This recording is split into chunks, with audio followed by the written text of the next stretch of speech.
जय हिंद साथियों, स्वागत है आपका self study classes Vishwamit Jain YouTube channel में। साथियों, स्टार्ट हो चुका है आज का सेशन। सभी साथी आ जाएं और एक बार वीडियो को लाइक कर दें।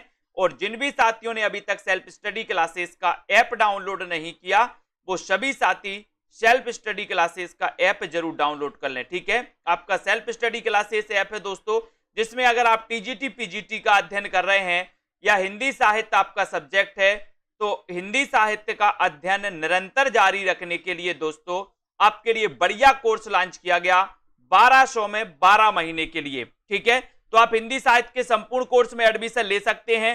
साथ ही अगर आपने दोस्तों हिंदी साहित्य का ये अपना ऐप डाउनलोड नहीं किया, तो ये ऐप डाउनलोड कर ले। इसमें हिंदी साहित्य की daily practice course, daily practice वाला कोर्स लॉन्च किया गया। हिंदी साहित्य के पीडीएफ नोट्स का कोर्स लॉन्च किया गया। जिनको भी पीडीएफ नोट्स प्रिंट आउट में चाहिए, वो दोस्तों इसमें पीडीएफ कोर्स लॉन्च किए गए हिंदी साहित्य वाले ऐप में, तो आप हिंदी साहित्य का ऐप भी डाउनलोड कर सकते हैं।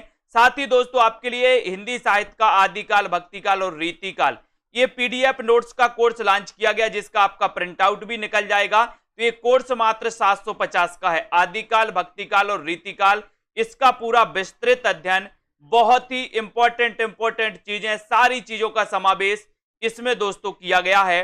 और ये नोट्स जिनको भी चाहिए, आज ही दोस्तों आप सेल्फ स्टडी क्लासेस या हिंदी साहित्य के ऐप से जुड़ जाओ और इसके आप प्रिंट भी निकाल सकते हैं। ठीक है, और साथ ही यूपी एलटी ग्रेड और टीजीटी पीजीटी के लिए कोर्स दोस्तों आपका चल रहा है हिंदी साहित्य का संपूर्ण कोर्स। इसमें मात्र आप 1200 में एडमिशन ले सकते हैं। ये दोस्तों आपके लिए दिवाली तक का ऑफर रहेगा, इसके बाद फीस आपकी बढ़ जाएगी। तो जिन भी साथियों को इसमें एडमिशन लेना है वो ले सकते हैं, अध्ययन कर सकते हैं और दोस्तों हिंदी साहित्य को बहुत अच्छा बना सकते हैं। चलिए, तो आपको बताना कि पद्मावत की रचना किस शासक के काल में हुई। प्रश्न क्रमांक 1, पद्मावत की रचना किस शासक के काल में हुई थी? अकबर के, जहांगीर के, ये भी आपको बताना है, शेरशाह सूरी के या फिर औरंगजेब के। आपको चयन करना है। हिंदी साहित्य वाले वो सभी साथी सेल्फ स्टडी क्लासेस से जुड़ जाएं जिनको तैयारी करना है निरंतर। तो पद्मावत की रचना किस शासक के काल में हुई, ये प्रश्न है आपका पहला और बहुत ही बढ़िया प्रश्न है। पद्मावत को प्रथम प्रमाणिक महाकाव्य माना जाता है दोस्तों, जिसके रचनाकार मलिक मोहम्मद जायसी हैं। अब आपको पद्मावत का रचना काल बताना है कि इसकी रचना कब हुई थी, और इसका आंसर है कि सर जो पद्मावत की रचना हुई थी, ये हुई थी शेरशाह सूरी के शासनकाल में। किसके शासन काल में हुई थी राहुल जी? शेरशाह सूरी के शासन काल में हुई थी, यानी कि आपका सी नंबर बिल्कुल सही है। Very good answer. एक नार ने अचरज किया, सांप मार पिंजरे में दिया, ये पंक्तियां किसकी हैं? एक नार ने अचरज किया, सांप मार पिंजरे में दिया, ये पंक्तियां किसकी हैं? अमीर खुसरो की, विद्यापति की या फिर भारतेंदु या चंद बरदाई की? सभी लोग बताएंगे। एक नार ने अचरज किया, सांप मार पिंजरे में दिया, ये पंक्तियां किसकी हैं? बहुत ही अच्छा क्वेश्चन है। कुछ लोग यहां पर कंफ्यूज होंगे, लेकिन बहुत बढ़िया आंसर आ रहा है कि सर इसका आंसर आप अमीर खुसरो लगा दो तो बड़ा अच्छा होगा। ये नंबर आपका राइट आंसर हो जाएगा। Very good. कैमासबद प्रसंग, ये बताना है किस रचना में है। कैमासबद प्रसंग किस रचना में है? रामकिशन सिंह जी बताइए, कैमासबद प्रसंग किस रचना में ये दोस्तों प्रसंग है? आपको बताना है। सभी लोग बताएंगे। एक बार जल्दी से लाइक जरूर कर दो। प्रश्न क्रमांक 3 में 3 का राइट आंसर क्या हो जाएगा दोस्तों? और सभी लोगों को पता है कि सर ये जो कैमासबद प्रसंग की आप बात कर रहे हो, ये पृथ्वीराज रासो ग्रंथ में है। ये हिंदी का प्रथम महाकाव्य है। इसके रचनाकार कौन है? तो चंद बरदाई है। ये भी अपन को याद कर लेना है। ठीक है, तो इनको याद रखोगे। रामचरितमानस अवधी भाषा में लिखा गया, कीर्तिलता अवहट्ट भाषा में लिखा गया। पद्मावत दोस्तों, ये पद्मावत अवधी भाषा में लिखा गया, ये भी अपन को याद रख लेना है। आदि काल को अपभ्रंश काल किसने कहा? अब नामकरण से एक क्वेश्चन आता ही है दोस्तों। नामकरण चाहे रीति काल का नामकरण हो, भक्ति काल का नामकरण तो ज्यादा नहीं हुआ, है ना, भक्ति काल को तो अनेक विद्वानों ने भक्ति काल ही कहा, कुछ लोगों ने स्वर्ण युग कह दिया इसके लिए, तो वो पूछा जाता है। लेकिन आदि काल का नामकरण, इससे संबंधित क्वेश्चन पूछे जाते हैं। तो आदि काल के नामकरण में अपभ्रंश काल, आदि काल को किसने कहा? तो आपको पता है कि सर अपभ्रंश काल की आप बात करोगे तो एक नाम आता है गुलेरी जी का, एक नाम आता है गुलेरी जी का। आवाज आ रही है कमल जी, कमलाकांत जी, आवाज आ रही है, आप अपना चेक करो। अपभ्रंश काल गुलेरी जी ने भी कहा और धीरेन्द्र वर्मा ने भी कहा है, ठीक है। यहां पर आपका बी नंबर बिल्कुल सही आंसर हो जाएगा। बहुत बढ़िया राहुल राज जी, वेरी गुड। हिंदी भाषा में लिखा गया हिंदी साहित्य का पहला इतिहास कौन सा है? सभी लोग बताइए, बताइए। मीना सिंह जी, हिंदी भाषा में लिखा गया हिंदी साहित्य का पहला इतिहास कौन सा है? मुकेश राजपूत जी, ब्रजेश कुमार जी, हिंदी भाषा में लिखा गया हिंदी साहित्य का पहला इतिहास कौन सा है, ये आपको बताना है। और आपका राइट आंसर जो जा रहा है वो कहां जा रहा है? वो जा रहा है स्यो सें सरोज की तरफ। ये दोस्तों हिंदी का प्रथम, ठीक है, वृत्त संग्रह भी है। रामचंद्र शुक्ल ने इसे हिंदी का प्रथम वृत्त संग्रह माना है और इसके रचनाकार हैं स्यो सें सेंगर, स्यो सें सेंगर इसके रचनाकार हैं। इसको भी अपन को याद रख लेना। ये हिंदी भाषा में लिखा गया हिंदी साहित्य का पहला इतिहास ग्रंथ है, यानी कि ये नंबर आपका बिल्कुल सही है, ठीक है। बहुत बढ़िया, वेरी गुड बरखा सैनी जी। महावीर प्रसाद द्विवेदी ने आदि काल को क्या नाम दिया, क्या संज्ञा दी है? बताएं। मेघा सिंह, महावीर प्रसाद द्विवेदी ने आदि काल को क्या नाम दिया है? आपको चयन करना है, सभी लोग बताएंगे। रिंकू कुमार जी, जसवीर जी, बताएं। प्रश्न क्रमांक आपका 6 का उत्तर आपको बताना है।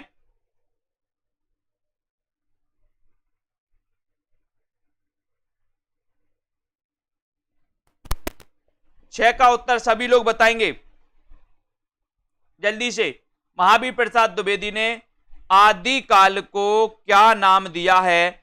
और सीधा आंसर चला गया कि सर बीज बपन काल, यानी आपका जो सी नंबर है, सी नंबर वो बिल्कुल सही है। सी नंबर आपका सही है। आवाज आ रही है कि नहीं आ रही है? सभी लोग बताएंगे, आवाज आ रही कि नहीं आ रही है? बीज बपन काल कहा था महावीर प्रसाद द्विवेदी ने, बिल्कुल सही है। उसके बाद अपन बात करेंगे कि आलोचक की आस्था, इसके रचनाकार कौन है? आलोचक की आस्था, इसके रचनाकार कौन है? डॉक्टर नगेंद्र नामवार से हैं, हजारी प्रसाद द्विवेदी या फिर रामविलास शर्मा। आलोचक की आस्था, इसके रचनाकार कौन है? सभी लोग बताएंगे। प्रश्न क्रमांक 7 में, और 7 का उत्तर हो गया कि सर आलोचक की आस्था की बात करोगे तो ये आलोचक की आस्था कई बार पूछा गया है, और आलोचक की आस्था यानी कि डॉक्टर नगेंद्र, ये नंबर आपका बिल्कुल सही है। ये नंबर आपका राइट आंसर, वेरी गुड। आलोचक की आस्था प्रश्न क्रमांक 7 में आपका राइट आंसर हो जाएगा। 7 का उत्तर हो जाएगा कि सर ये जो रचना है ये नगेंद्र की रचना है, ठीक है। बहुत बढ़िया, मतलब आवाज आ रही है। तुलसीदास खंड काव्य के रचयिता कौन है? तुलसीदास ये खंड काव्य है, तुलसीदास एक कवि भी है, ठीक है। तो यहां पर खंड काव्य के रचनाकार कौन है, इसका उत्तर आपको बताना है। सभी लोग बताएंगे। जो भी साथी आगे आने वाले टीजीटी पीजीटी की तैयारी कर रहे हैं, जो भी साथी एलटी ग्रेड की तैयारी कर रहे हैं, और जो भी साथी आरपीएससी को फोकस करते हुए दोस्तों हिंदी साहित्य पढ़ रहे हैं, वो सभी साथी दोस्तों 1200 वाले कोर्स में एडमिशन ले लें, क्योंकि इसकी फीस अभी सबसे कम है दोस्तों। फीस 1200 है, ठीक है, और इसकी फीस जब बढ़ जाएगी तो आपको मुश्किल जाएगा। इसलिए 1200 में 12 महीने, 1200 में 12 महीने यानी कि 100 रुपए महीने फीस आपको लगनी है।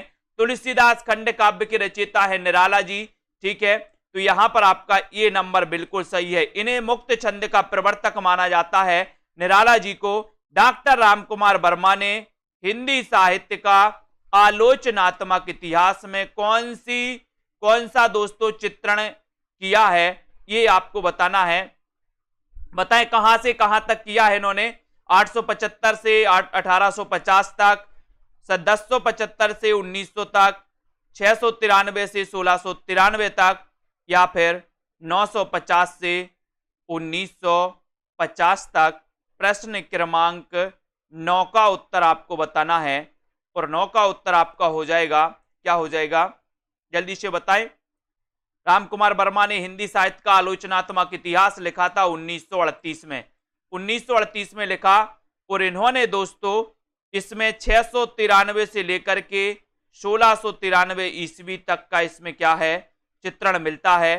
ठीक है, तो आपका उत्तर सी नंबर बिल्कुल बताया Suresh Gurjar ji, very good answer, C number right answer. कवियों के परिचयात्मक विवरण मैंने प्राय मिश्र बंधु से लिए हैं।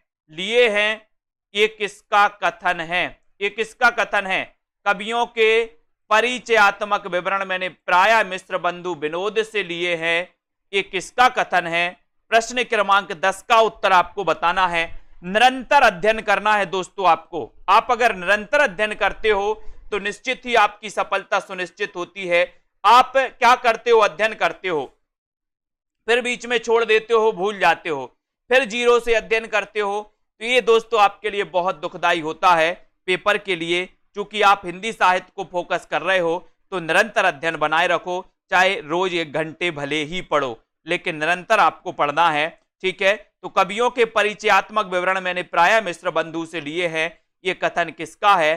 तो आपका उत्तर हो जाएगा रामचंद्र शुक्ल जी का, यानी कि डी नंबर आपका बिल्कुल सही है। डी नंबर, पहाड़ी हिंदी उपभाषा का विकास हुआ है दोस्तों, बताएं किससे हुआ? खस से, मागधी से, स्वर सैनी से या फिर ब्राचड़ से? बताएं, सभी लोग बताएंगे। आशा जोशी जी बताएं इसका आंसर क्या हो जाएगा? आराधना शुक्ला, प्रश्न क्रमांक 11 में पहाड़ी हिंदी उपभाषा का विकास हुआ है तो किससे हुआ है? प्रश्न क्रमांक 11 में आपको चयन करना है। और बहुत बढ़िया आंसर आया कि सर इसका विकास हुआ है खस से। ये क्वेश्चन आया हुआ था दोस्तों, ये क्वेश्चन आया था टीजीटी, पीजीटी या जीआईसी जिसमें भी आया हो, ये क्वेश्चन आया था। खस से आपका सही है।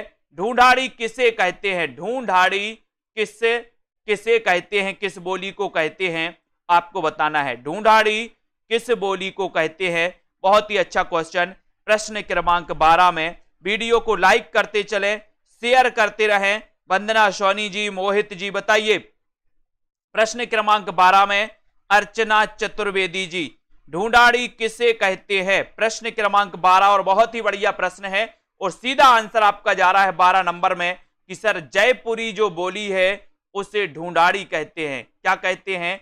ढूंढाड़ी कहते हैं।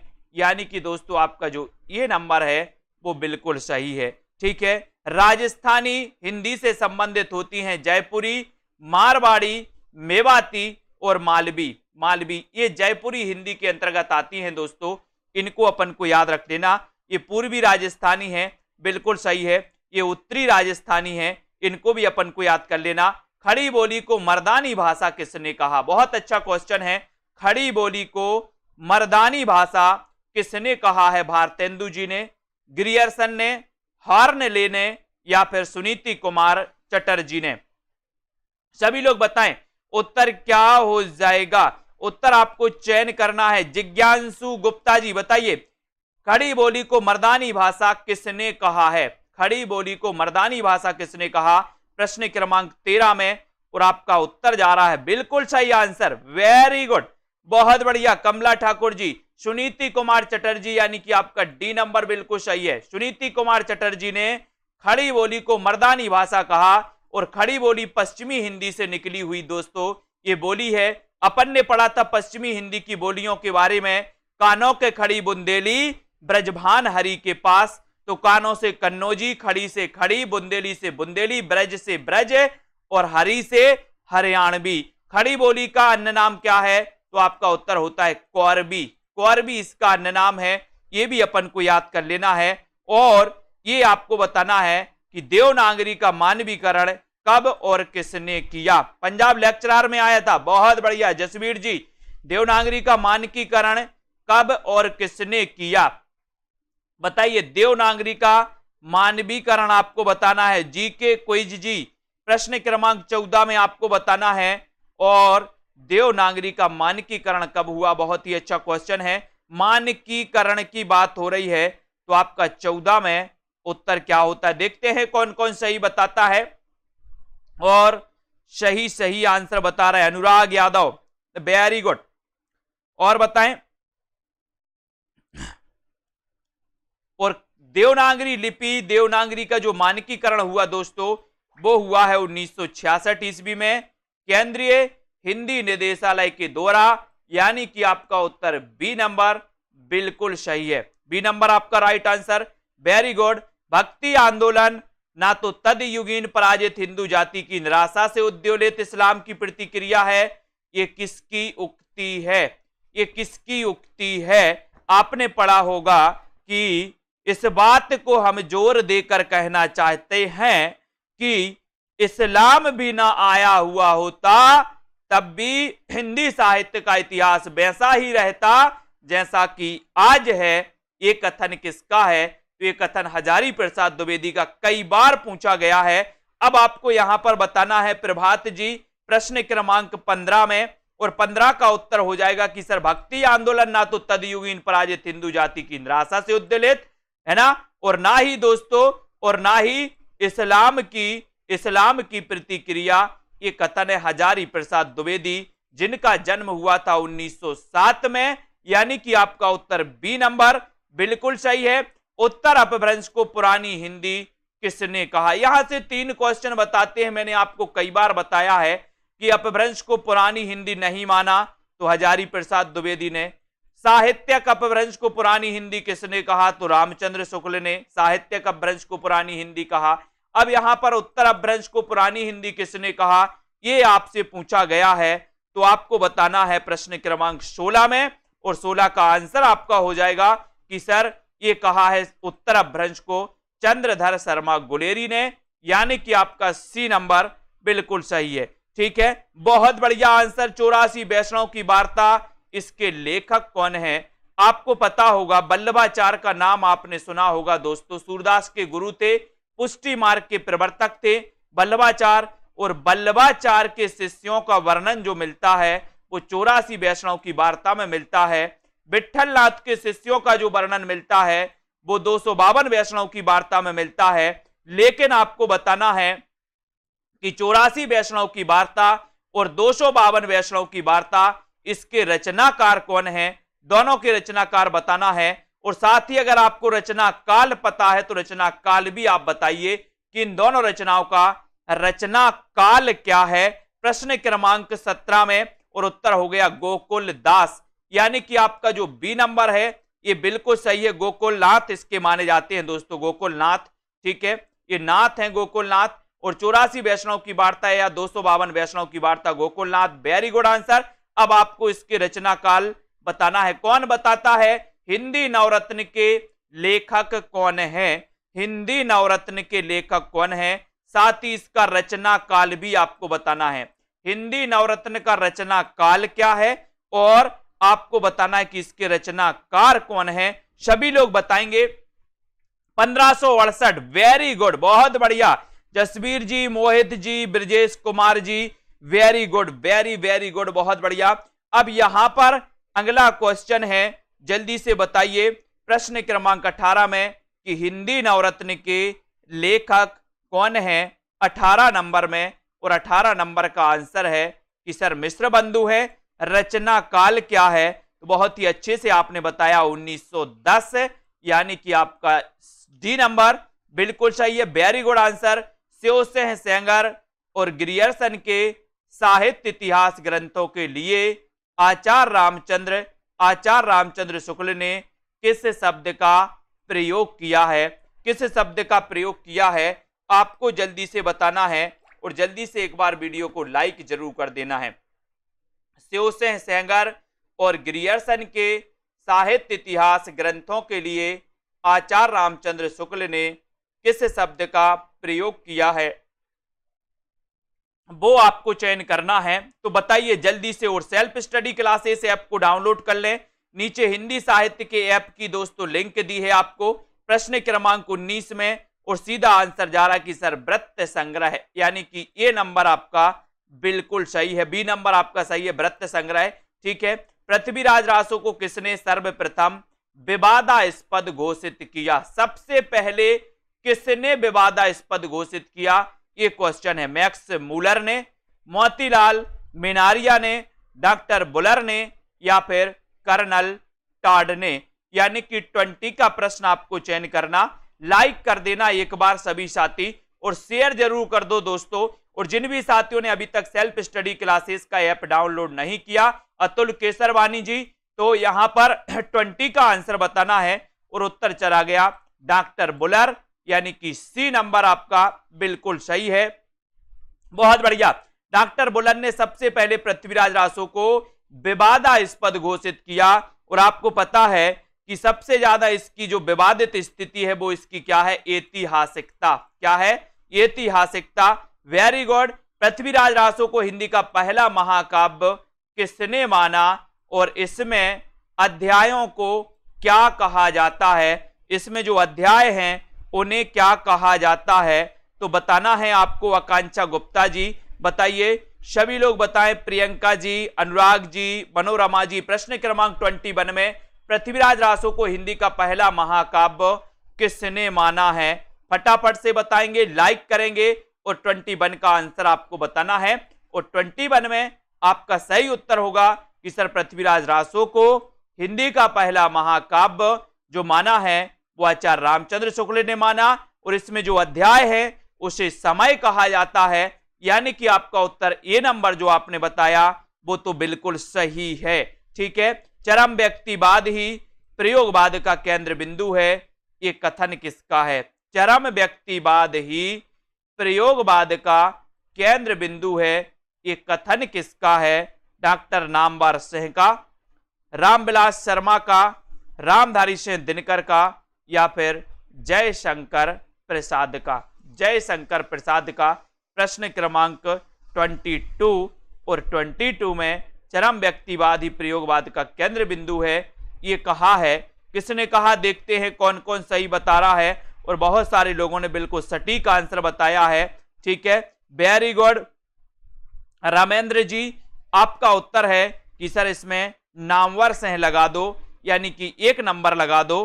वेरी गुड आंसर, बहुत बढ़िया। नेक्स्ट है, भारतीय सूफी मुख्यतः किस संप्रदाय से संबंधित माने जाते हैं? युवादत, विद्ध, बेसरा, या फिर वारकरी? यानी कि आपका 23 का आंसर बताना। और बहुत ही बढ़िया आंसर है कि जो भारतीय सूफी काव्य आपने पढ़ा होगा, भक्ति काल को 2 काव्य धाराओं में बांटा गया, सगुण और निर्गुण। सगुण को 2 में बांटा गया, कृष्ण भक्ति और राम भक्ति। फिर निर्गुण को 2 भागों में बांटा गया, एक ज्ञान मार्गी और एक प्रेम मार्गी। तो प्रेम मार्गी जिसे सूफी काव्य धारा कहा जाता है, इसका जो काव्य प्रायः अवधी भाषा में लिखा गया, और प्रायः मुसलमान कवियों द्वारा ये दोस्तों लिखा गया। सबसे ज्यादा सूफी काव्य जो लिखे वो जान कवि ने लिखे। ठीक है, ये भी अपन ने पढ़ा। और भारतीय सूफी मुख्यतः किस संप्रदाय से संबंधित थे? तो आपका उत्तर है कि सर बेसरा संप्रदाय से थे, यानी सी नंबर आपका बिल्कुल सही है। प्रभु जी तुम चंदन हम पानी, ये किसकी काव्य पंक्ति है? बताइए कुरैशी जी। प्रश्न क्रमांक 24 में आपको बताना है, प्रभु जी तुम चंदन हम पानी। अब जो भी साथी सही बता रहे हैं वो उन कवि का जन्म भी बताएंगे कि उनका जन्म कब हुआ था। तो बताएं जल्दी से। सेल्फ स्टडी क्लासेस से जुड़ जाएं दोस्तों। अगर आप टीजीटी, पीजीटी एग्जाम की तैयारी फिर से कर रहे हैं, और एलटी ग्रेड एग्जाम या हिंदी साहित्य आपका सब्जेक्ट है, और आप निरंतर अध्ययन करना चाहते हैं, ट्रिक से पढ़ना चाहते हैं, और दोस्तों अपना अभ्यास बनाए रखना चाहते हैं, तो आप हिंदी साहित्य का 12 महीने का कोर्स 1200 वाला आप परचेस कर सकते हैं। उसमें लाइव क्लास है, रिकॉर्डेड कोर्स, प्लस दोस्तों टॉपिक वाइज टेस्ट है ना, डाउट्स वाले वीडियो, ट्रिकी वीडियो, विस्तृत अध्ययन वाले वीडियो, सब कुछ आपको मिलने वाला है। साथ ही दोस्तों ग्रुप भी आपको मिलेगा जहां पर आप बहुत सारी जानकारी अर्जित कर सकते हैं। तो प्रभु जी तुम चंदन हम पानी, ये किसकी रचना है? आपने बताया रैदास, और रैदास का जन्म हुआ था 1388 में। 1388 में इनका जन्म हुआ, जो कि बहुत सारे लोगों ने बिल्कुल सही बताया।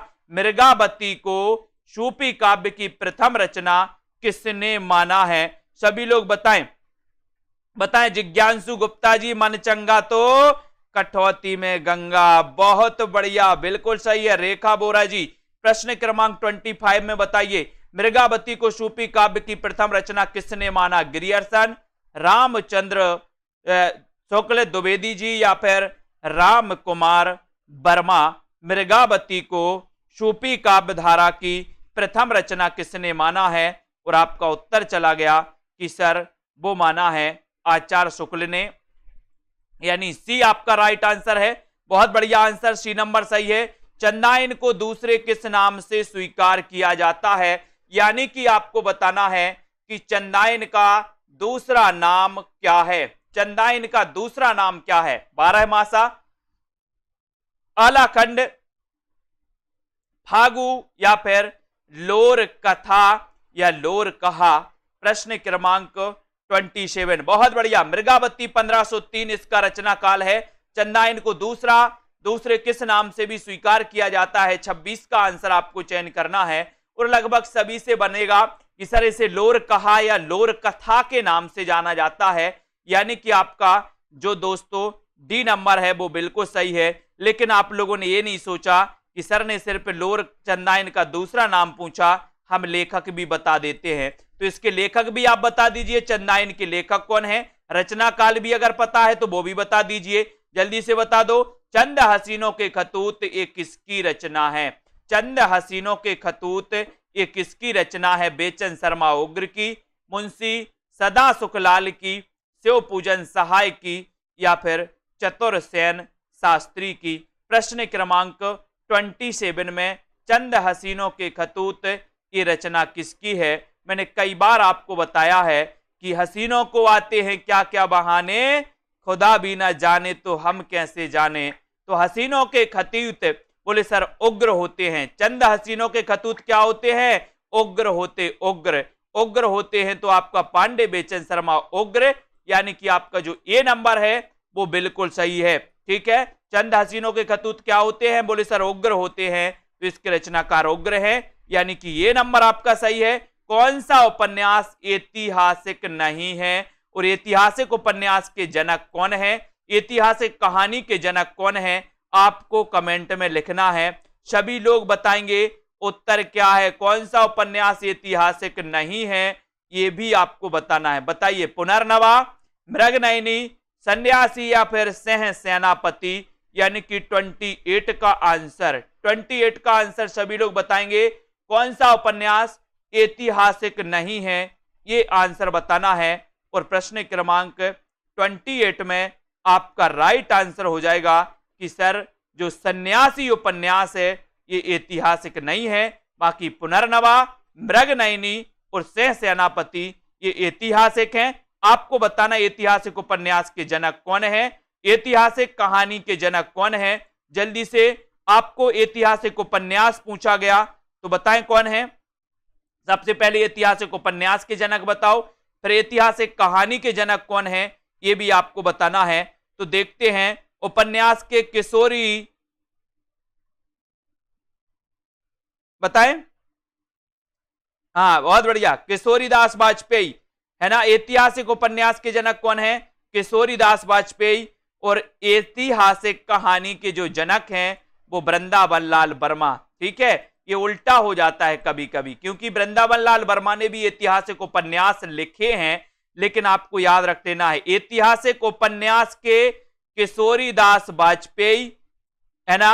और दोस्तों ऐतिहासिक कहानी के वृंदावन लाल वर्मा। उल्टा हो गया, रामकिशन जी ने उल्टा बता दिया। ठीक है, याद रख लेना। अब यहां पर आते हैं, अगला क्वेश्चन है, खंजन नयन ये किस प्रकार का उपन्यास है?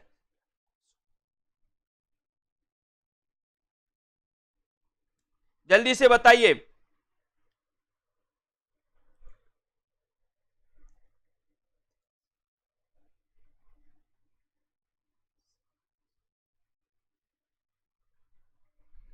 खंजन नयन आपको बताना है। सभी लोग बताएंगे उत्तर क्या हो जाएगा।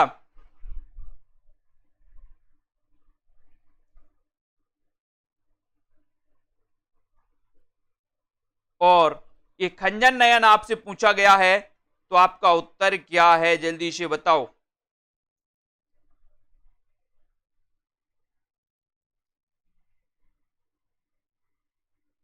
खंजन नयन प्रश्न क्रमांक 29 में। और आपका उत्तर हो गया कि सर एक खंजन नयन की बात करते हुए जीवनी परख है। अब आपको सभी लोगों को बताना है, तो जल्दी बताइए। तो यहां पर आपका 29 का उत्तर है और 29 जीवनी परख बिल्कुल सही हो जाएगा। बहुत बढ़िया, सुपर। और यहां पर आपका किशोरीदास वाजपेयी नहीं, किशोरीलाल गोस्वामी है दोस्तों, यहां पर सुधार लेना, एक किशोरीलाल गोस्वामी है, किशोरीलाल गोस्वामी। ठीक है, अब यहां पर आते हैं अगला क्वेश्चन, ये खंजन नयन ये किसके रचनाकार कौन है ये भी बताना है, ये किसके जीवन पर आधारित है ये भी आपको बताना है। तो जल्दी से बताएं। प्रश्न, अंधा युग के रचनाकार कौन है? अंधा युग के रचनाकार कौन है? तो जल्दी से बताना है। अंधा युग, अंधा युग इसके रचनाकार, और बोले सर धर्म के बिना तो अंधा है युग, धर्म के बिना अंधा है युग की नहीं है? बोले सर अंधा है युग धर्म के बिना, तो धर्मवीर भारती। बहुत बढ़िया, टिक अच्छा लगा है आप लोगों ने, वेरी गुड। अगला देखो, आचार्य रामचंद्र शुक्ल का सैद्धांतिक आलोचना संबंधी ग्रंथ कौन सा है? बहुत अच्छा क्वेश्चन है। रामचंद्र शुक्ल का सैद्धांतिक आलोचना संबंधी ग्रंथ कौन सा है? यहां से कुछ क्वेश्चन आपसे हम जरूर पूछेंगे, तो जल्दी से आपको चयन करना है। प्रश्न क्रमांक 31 में एक क्वेश्चन और बताना है आपको, व्यवहारिक आलोचना के जनक कौन है? दूसरा क्वेश्चन है तुलनात्मक आलोचना के जनक कौन है, ये भी आपको बताना है। और आपको बताना है कि आचार्य रामचंद्र शुक्ल ने दोस्तों किससे हिंदी आलोचना की शुरुआत मानी है, तो आपको बताना है, या किसे हिंदी आलोचना के दोस्तों शुरुआत करता माना है, तो आपको आचार्य शुक्ल के अनुसार बताना है। और यहां पर रामचंद्र शुक्ल का सैद्धांतिक आलोचना संबंधी जो ग्रंथ है प्रश्न क्रमांक 31 में, वो है रश्मिमांसा। कौन सा है? रश्मिमांसा। बी नंबर आपका सही है। व्यवहारिक आलोचना के जनक, तुलनात्मक आलोचना के जनक, और आचार्य शुक्ल ने आपको बताना है कि जो दोस्तों आलोचना की जो शुरुआत मानी है वो किससे मानी है, ये भी आपको बताना है। और दोस्तों यहां पर आपका उत्तर है हिंदी रेखा चित्र का जनक किससे माना जाता है। जनक पूछा गया प्रश्न क्रमांक 32 में, तो आपका उत्तर क्या हो जाएगा यहां पर? बहुत अच्छा क्वेश्चन है, सभी लोग बताएंगे 32 का आंसर। और 32 में आपका इस प्रकार से अगर क्वेश्चन पूछा जाता, व्यवहारिक आलोचना के जनक बालकृष्ण भट्ट जी हैं। बहुत बढ़िया। तुलनात्मक आलोचना के पदमसिंह शर्मा है, बहुत अच्छा आंसर है। और आचार्य शुक्ल ने दोस्तों बालकृष्ण भट्ट और बद्रीनारायण चौधरी प्रेमघन से हिंदी आलोचना की क्या मानी है? शुरुआत मानी है, शुरुआत मानी है। ठीक है, तो आपको यहां पर बताना है कि हिंदी रेखा चित्र का जनक पदमसिंह शर्मा को, पदमसिंह शर्मा को। बहुत बढ़िया, आपने पढ़ा होगा दोस्तों देव बड़े की बिहारी, है ना, देव बड़े की बिहारी, ये इस विवाद को जन्म दिया था किसने? मिश्र बंधुओं ने। फिर दोस्तों पदमसिंह शर्मा ने बिहारी, ठीक है, लाला भगवान दीन ने बिहारी और देव के बारे में बताया, तो बिहारी को श्रेष्ठ बताया था लाला भगवान दीन ने, और बिहारी को श्रेष्ठ बताया था पदमसिंह शर्मा ने। ठीक है, तो हिंदी रेखा चित्र का जनक माना जाता पदमसिंह शर्मा को। और हिंदी में रिपोर्टाज के प्रथम हस्ताक्षर कौन माने जाते हैं, ये भी आपको बताना है। और दोस्तों एक क्वेश्चन और आप हमसे पूछेंगे, आपसे हम पूछेंगे कि हस्ताक्षर आलोचनात्मक कृति के लेखक कौन है? हस्ताक्षर आलोचनात्मक कृति के लेखक कौन है, ये भी आपको बताना है। साथ ही हिंदी में रिपोर्टाज के प्रथम हस्ताक्षर कौन है, तो आपको पता है कि सर हिंदी का जो प्रथम रिपोर्टाज है वो है लक्ष्मीपुरा। कौन सा है? लक्ष्मीपुरा। और लक्ष्मीपुरा के लेखक है शिवदान सिंह चौहान, और शिवदान सिंह चौहान ने आलोचनात्मक रचनाएं भी लिखी हैं। आलोचना के मान शिवदान सिंह चौहान, है ना। अब आपको बताना है कि हस्ताक्षर आलोचनात्मक कृति के रचनाकार कौन है। देखते हैं कौन बता रहा हस्ताक्षर का। अब बताना है जो व्यक्ति वस्तु या परिस्थितियां स्थायी भाव को जागृत करती हैं उन्हें क्या कहते हैं। आपको चयन करना है कि जो व्यक्ति वस्तु या परिस्थितियां स्थायी भाव को जागृत करती हैं उन्हें क्या कहते हैं। क्या कहते हैं जल्दी से बताओ। 34 का आंसर लाइक कर दो सभी साथी। और अनीता देवी जी, ठीक है, किंग एफ जी, आप सभी साथी सेल्फ स्टडी क्लासेस हिंदी साहित्य ऐप को डाउनलोड कर लें और जो भी साथी निरंतर अध्ययन करना चाहते हैं, अभ्यास को बनाए रखना चाहते हैं, वो सभी साथी आ जाएं। 1200 में 12 महीने का एक कोर्स आपका हिंदी साहित्य का चलता है, जहां पर आपको ट्रिक से भी, विस्तृत भी, ठीक है, सभी तरीके से पढ़ाया जाता है। और यहां पर 34 का आंसर बहुत बढ़िया है कि सर इसे विभाव कहते हैं। विभाव यानी कि डी नंबर आपका बिल्कुल सही है, ठीक है। जो व्यक्ति, वस्तु या परिस्थितियां स्थायी भाव को जागृत करती हैं उन्हें कहते हैं विभाव। क्या कहते हैं? विभाव, यानी डी नंबर आपका सही है। संचारी भावों की संख्या कितनी है? और ऐसा कौन सा व्यक्ति है, कौन सा स्टूडेंट है जिसे पूरे के पूरे संचारी भाव याद हैं? हाथ खड़ा करके बता देना कि सर हमें पूरे संचारी भाव याद हैं, अगली बार में आपका सिलेक्शन पक्का होगा। जल्दी बताओ, संचारी भावों की संख्या कितनी है और कौन सा ऐसा स्टूडेंट है जिसे पूरे संचारी भाव याद हैं? जल्दी से बताओ। 35 का आंसर, 35 में आपको चयन करना है। और आपका उत्तर तो ये तो सरल है कि संचारी भावों की संख्या कितनी है, लेकिन जब क्वेश्चन आता है कि निम्न में से बताइए कि असुआ क्या है, असुआ क्या है या कौन सा संचारी भाव नहीं है, तब आप अटक जाते हो और एक नंबर गवा बैठते हो। तो ऐसे कितने साथी हैं कि जिसको संचारी भाव याद है पूरे 33 के 33? कोई साथी नहीं है क्या?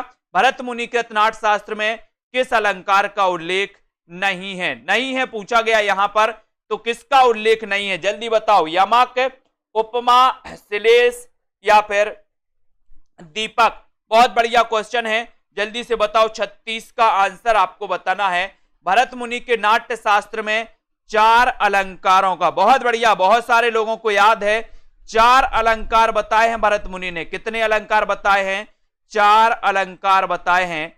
अब 4 में कौन सा इनमें से शामिल नहीं है, ये क्वेश्चन आपसे पूछा गया है, तो आपका उत्तर है कि सर श्लेष शामिल नहीं है। कौन सा शामिल नहीं है? श्लेष नहीं है, यानी कि आपका जो ए नंबर है, ये नंबर आपका बिल्कुल सही आंसर है। Very good answer. भरत मुनि ने 4 अलंकारों की बात की, इन्होंने 4 अलंकार माने और विकल्प अनुसार सही आंसर है कि श्लेष अलंकार को इन्होंने अलंकार की श्रेणी में नहीं रखा उन 4 अलंकारों में। और आपका उत्तर है कि जहां एक शब्द अनेक बार आए और उसके अर्थ भिन्न भिन्न हो, वहां कौन सा अलंकार होता है, इसका आंसर आपको बताना है।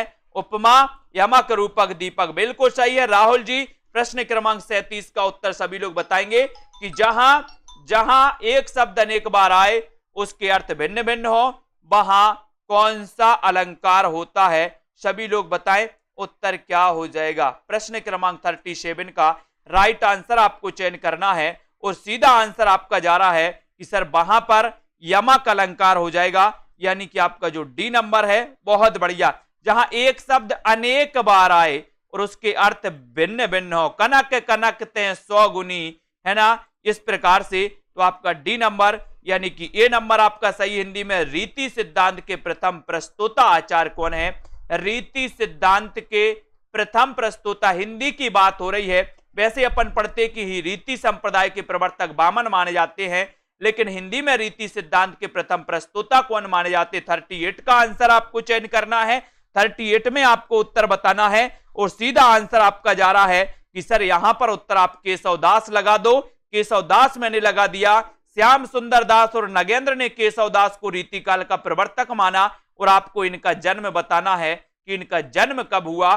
सभी लोग बताएंगे दोस्तों। अध्ययन करना है इसी प्रकार। जिन भी साथियों को निरंतर अध्ययन करना है, सेल्फ स्टडी क्लासेस में आ जाएं। जो भी साथी हमारे हैं, आरपीएससी वाले की तैयारी कर रहे हैं, हिंदी साहित्य की, एलटी ग्रेड की कर रहे हैं या टीजीटी पीजीटी की कर रहे हैं, तो अभी आपके लिए हिंदी साहित्य का निरंतर अध्ययन चल रहा है 1200 में 12 महीने के लिए, ठीक है। तो इस कोर्स का आप दोस्तों लाभ उठा सकते हैं, जहां पर आपके लिए टेस्ट भी है, जहां पर आपके लिए टिरकी वीडियो भी है, जहां पर विस्तृत अध्ययन वाले रिकॉर्डेड वीडियो भी है, लाइव क्लासें भी आपको है, साथ ही आपके लिए ग्रुप है जहां पर आप जुड़ सकते हो और दोस्तों वहां पर चर्चा भी कर सकते हो किसी भी प्रकार की, ठीक है, मतलब पढ़ाई से संबंधित। तो यहां पर जिनको भी दोस्तों नोट्स लेना है तो आप आदिकाल, भक्तिकाल, रीतिकाल, ये तीनों काल के नोट्स विस्तृत अध्ययन वाले लॉन्च किए गए।